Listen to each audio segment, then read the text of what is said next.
जय हिंद दोस्तों।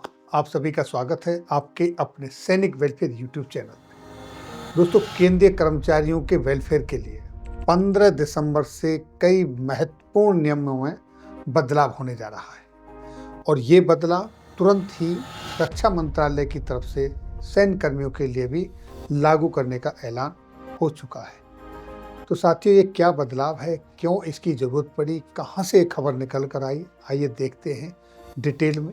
आपके सामने केंद्रीय कर्मचारियों के लिए खबर, सरकार ने बदले जरूरी नियम 15 दिसंबर से लागू होंगे।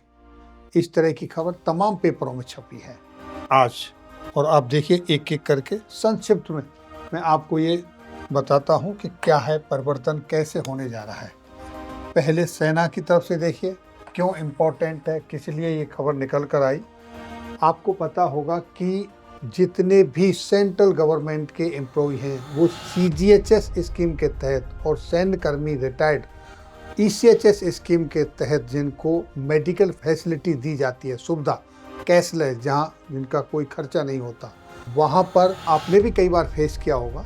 ECHS और CGHS के जो रूल होते हैं वही ECHS में लागू होते हैं, और CGHS के जो रेट होते हैं कई बार उन रेटों पर हॉस्पिटल के अंदर सुपर स्पेशलिस्ट अच्छे डॉक्टर ECHS के मरीजों को देखने से मना कर देते हैं, क्योंकि उनकी फीस ज़्यादा होती है और उनको जो CGHS के रेट हैं उनके हिसाब से कम फीस मिलती है।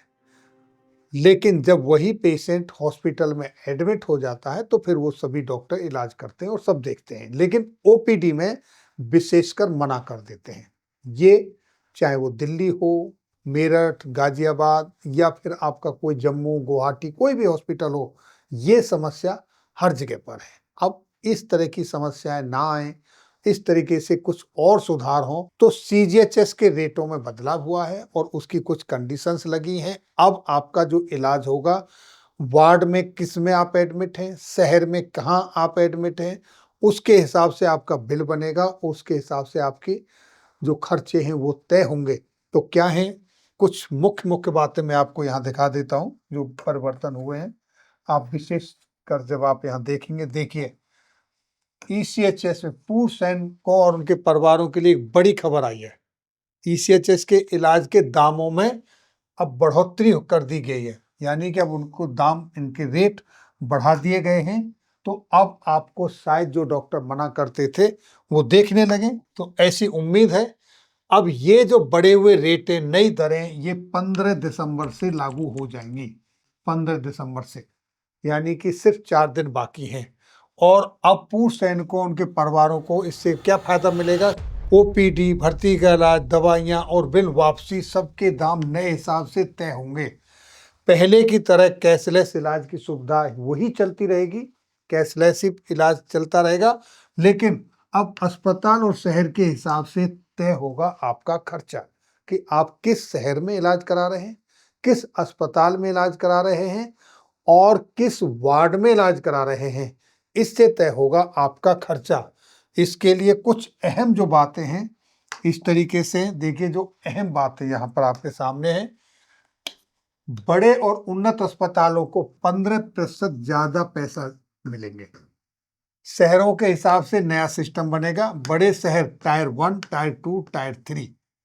टायर 1 में पूरी दर के हिसाब से पैसा मिलेगा। टायर 2 में जब आप इलाज होगा तो वहां पर 10% आपका खर्चा कम हो जाएगा, बिल जो है 10% कम बनेगा।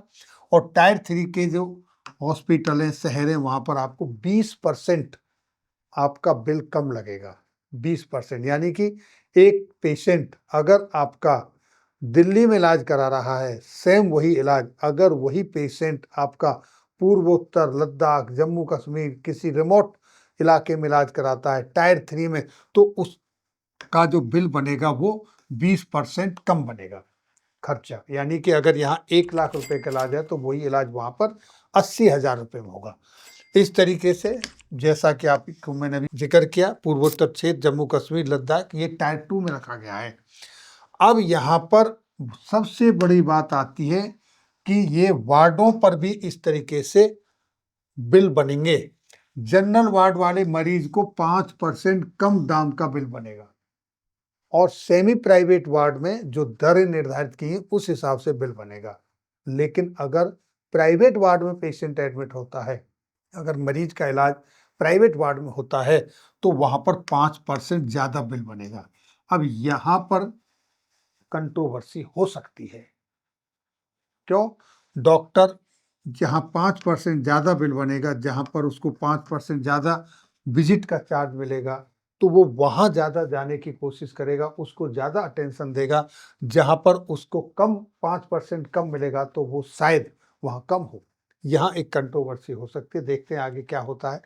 बड़े बड़े लोग जब इस पे मंथन करेंगे, चीज निकल के आएंगी और जो इसकी अधिसूचना, इसके terms and condition full detail मिलेंगी, तब जाके ये चीजें और खुल के क्लियर होंगी। अब देखिए, ओपीडी, कुछ खास इलाज, जांच और डे केयर जैसी सेवाओं के दाम सभी के लिए एक जैसे रहेंगे, सभी के लिए एक जैसे रहेंगे।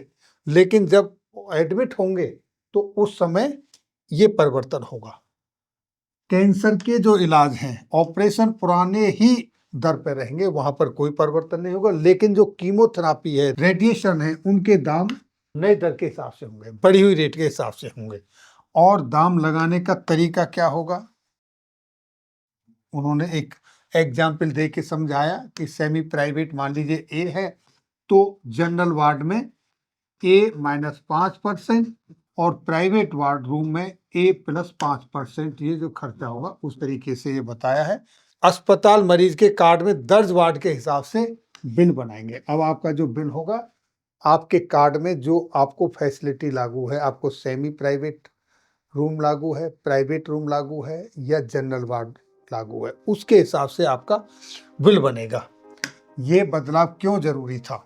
ईसीएचएस देश भर में लाखों सैनिकों और उनके परिवारों की सेना के अस्पतालों, पॉलीक्लिनिक्स और निजी अस्पतालों में इलाज की सुविधा देता है। नई दरों से जो व्यवस्था और साफ सुथरी होगी, हर मरीज को पता रहेगा कि उसका इलाज में कितना खर्चा हो रहा है, किस शहर में, किस अस्पताल में जो खर्चा है उसको पता होगा और उसको कहाँ इलाज करवाना है, और भी आसान और पारदर्शी हो जाएगा, ऐसा मानना है, ये कहा गया है।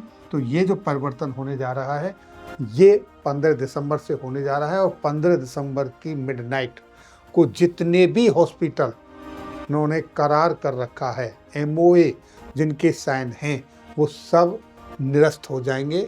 सभी को दोबारा से प्रक्रिया में जाना होगा। अगर 90 दिन के अंदर अंदर हॉस्पिटल ये एमओए साइन नहीं करते हैं तो वो ऑटोमेटिकली डीपैनल्ड हो जाएगा, पैनल से बाहर हो जाएंगे। दोबारा से उन सभी को अपने अपने करार एमओए साइन करके देने होंगे। तो ये था जो बहुत बड़ा परिवर्तन होने जा रहा है 15 दिसंबर से।